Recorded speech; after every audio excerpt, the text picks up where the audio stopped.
Oh, for somebody that can squat pretty deep when it comes to narrow stance squatting, I can get to ATG. It's by far my favorite type of lift in the whole training kind of sphere. This is kind of what got me excited to train. Simply seeing Klokov, simply seeing Lou in those early days got me excited to train. And frankly, after I finished our basketball, I was lost for a few years there. I didn't really know what to do. I was going to the gym and I was kind of like going through the machines, trying to stay fit, trying to maintain some sort of shape after the basketball days, but I didn't really have a focus. And then I started seeing Klokov and Lou. I was also seeing videos from the powerlifting community, you know, the West Side Boys and all that back in the day. That looked disgusting to me. As you guys know, in recent days, I've taken a liking towards that, much more. Not so much a liking, but out of aesthetics, but a liking because of necessity. I think I have a glaring weakness when it comes to my stability, when it comes to my hips in a wide position. For many years, I thought that sumo stance, sumo deadlift, sumo squat, whatever you want to call it, that really wide stance, I felt like it was an unnatural movement. Like, who the hell does anything in that position? And then over the years, I started kind of hearing examples, and in the last sort of year or so, I started kind of opening my mind to that. And it didn't really hit me until I saw Louis Simmons talking to somebody, and he was basically saying, you know, if we're going to fight, you know, we're not going to fight like this, you know, we're not going to be fighting like this. We're going to be fighting like this, you know, like, or wrestling, you know.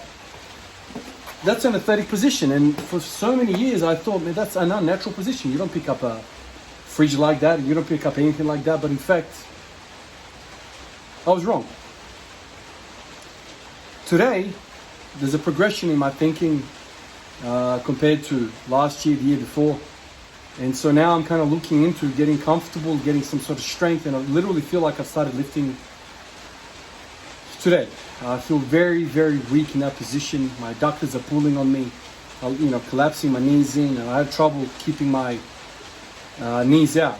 And if you know anything about squatting, you're supposed to be tracking your knee over your foot, the direction of your foot.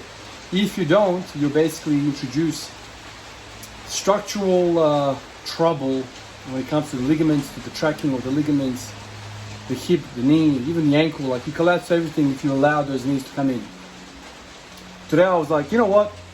Let me just, without doing box squats, let me just take a barbell out and do really wide squats. And I did that. I ended up doing 10 sets of 10 with the barbell. And I'm not kidding when I say to you, I'm not kidding when I say to you that even the barbell feels odd to me. I just don't have a platform. I don't have what I have. You know, so I've got all this power, but it's in a different department. It's a different range of motion. It's in a different line. So when I go this way, I'm like, I don't know what I'm supposed to use. That's literally how I feel. I did 10 sets of 10 with the bar, then I did 10 sets of 10 with 60, and that was the squatting portion of the workout. It took me a good hour to do that.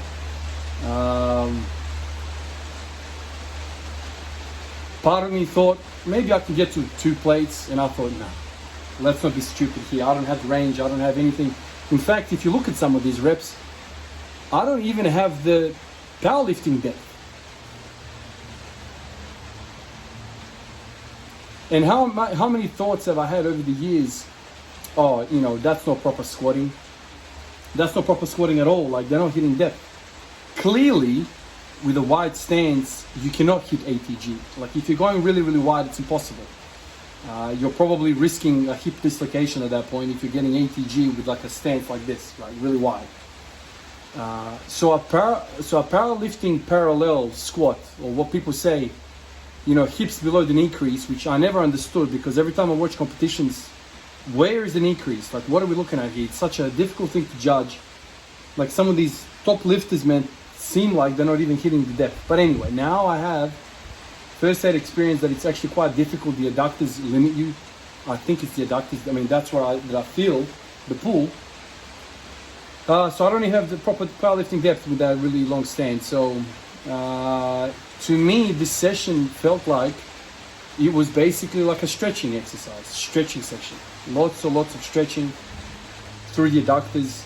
And because I'm reaching the end range of those muscles, it's the end, you know, I can't activate the opposite musculature, maybe the glutes or whatever. I just can't produce any power.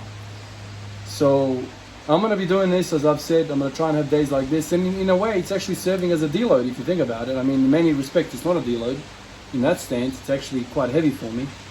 But in terms of my absolute strength and my absolute power, you know, my optimal stance, you know, I can do a lot more weight, as you guys know. So, but anyway, so it's kind of nice to kind of do that. And I'm really falling in love with the whole conjugate-ish style system where you are constantly rotating. Now, I understand I'm not doing the proper conjugate system. My understanding is that they would usually introduce a movement for 3 weeks, and then after 3 weeks have some sort of like a deload or something, maybe even a test, probably a deload, and then reintroduce another movement, and then like after 16 weeks they come back to the original movement, or whatever the case might be. They have like a huge selection of movements that they rotate through. And so the idea is that you are never really overusing a particular, let's say, nervous railway, a particular angle for the muscles, for the tendons, for the ligaments. You're not overusing. That's a leaky roof. You're not overusing some of these muscles and some of these structures. And so as you're continuously rotating, continuously moving that stance around, you're kind of targeting different portions, and you're kind of developing a really wide base. So you're kind of strong in anything. You're strong in boxing this way, you're strong in boxing this way, you're whatever. You know what I mean? So it's kind of like MMA, right? If you think about what MMA is, I really hope you guys can hear this, but it's kind of like MMA, right? Like you're supposed to be good at jiu-jitsu, Muay Thai, boxing, you know, and you got all the striking martial arts. You got to have some sort of stand-up ground, wrestling, all that sort of stuff. So in order for you to be really good at MMA, you can't be just a boxer. You can't be just a wrestler. You need to have defense. You need to have a defense and attack for every situation. And every opponent has a different type of concoction of ability. And so in a way, I think conjugate is like that as well. As a powerlifter, or as a trainee, I've spent such a long time trying to perfect one thing, right? You know, I'm a boxer. I'll knock you out. As soon as a jiu-jitsu guy comes in, I have one go, next thing I'm on the floor tapping out.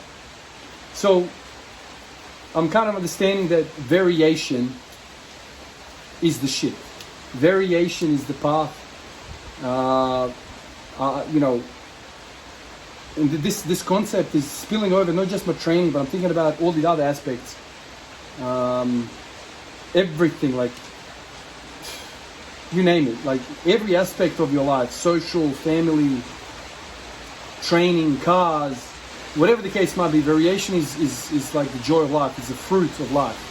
There's a saying that I'm trying to think of, I can't think of it. So I think variation now is really exciting for me. I'll show you a video now of me actually doing incline bench press. I don't even know the last time I did this. It must be long time ago since I last did incline. In excess of 5 years. All I ever do is flat bench. And I did this, I worked up to 70 kilos for 5 sets of 10. And I'm like, wow, look at this, man. Like my pecs feel weird now, feel pumped, feel stressed in a different way, like completely different. Like when I sat down, the first rep, I didn't show you this, but I sat down and I wanted to push it this way. I was like, whoa, you know, I'm pushing it back up, you know, so I can. So I'm a one-trick pony in many aspects, and that type of thinking is not good. So I'm going to mix it up. I'm going to try and mix up the pressing as well every day as I come in. So I'm going to press every other day. That's kind of what's been the plan in recent days. So the incline thing is falling apart. The incline bench is really falling apart. The thing is literally falling apart. But anyway, it's still functional. So I've got different levels, and on the levels it actually says how many degrees it is. Like 40 degrees was today, so I'll put that in my book, 40 degrees incline. You know, I'll work my way around, bounce around. I'll do some overhead pressing. Maybe I'll even do some decline, although I think decline is one way to death. Because if you get stuck with decline, you're pretty much dead. I guess you can say, you know, set up the safety pins. So anyway, that's it today. I did some freaking wide stance squats, and I pretty much got embarrassed in front of myself. So weak. My abductors, abductors, the things that rotate, one of the things that rotate the hips out. So weak, man. So weak. So that's me, man. Hopefully you guys see something out of this video. I mean, I'll watch it in a sec, but it's really loud. It's been raining the whole day, so if you see this, then the video is okay, in my opinion. Anyway, appreciate all of you guys. As I always say, thank you to everyone that supports me, Patreon, and I'll catch you guys in the next one. Peace out.